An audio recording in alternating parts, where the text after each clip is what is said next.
Renault Trax nyní přichází s nabídkou sady Optirol pro modely Magnum DXi13 a Premium DXi11 Euro-V, vybavené automatizovanou převodovkou OptiDriver Plus.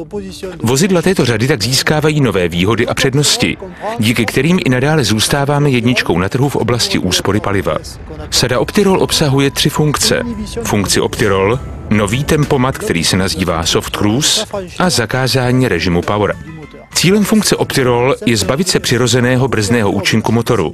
To se projeví mechanicky otevřením hnacího ústrojí tak, že dojde k odpojení relé ještě před automatizovanou převodovkou OptiDriver Plus. Funkce Optirol je integrována s tempomatem. Je tomu tak ze 2 důvodů. Abychom našim klientům zajistili úsporu paliva a abychom řidiči zajistili jednoduchou jízdu a uživatelský komfort. Nový tempomat umožňuje používat ekonomické režimy motorů DXi11 a DXi13. Cíl je velmi jednoduchý. Na rozdíl od pevně dané rychlosti je v tomto případě povoleno mírné zpomalení. U motorů DXi11 je to o 2 km za hodinu a u motorů DXi13 o 3 km za hodinu. Díky tomu je zaručena větší úspora paliva. V jejím zájmu sice může dojít ke snížení rychlosti, ale za cenu vyhledání a použití úspornějšího režimu otáček motoru.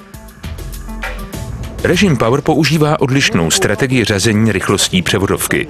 Aktivuje se po překonání tuhého bodu pod pedálem akcelerace a obecně působí tak, že řazení probíhá až u vyšších otáček motoru. Funkce se tedy vyznačuje tendencí k podřazování. Zvyšuje mobilitu vozidla, ale také je o něco náročnější na spotřebu paliva. V zájmu našeho původního cíle jsme se rozhodli tuto funkci v sadě Optirol zakázat, jednoduše proto, aby nedocházelo ke zbytečnému plýtvání palivem. Oproti konkurenčním nabídkám jsou hlavními přednostmi funkce Optirol především 2 body. Za prvé je tato funkce dostupná pouze v režimu tempomatu.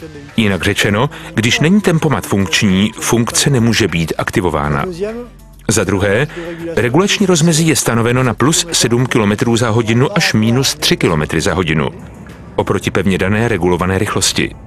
Toto rozmezí je pevné proto, aby naši klienti i řidiči získali úspory paliva, jízdní komfort a jednoduché používání zároveň.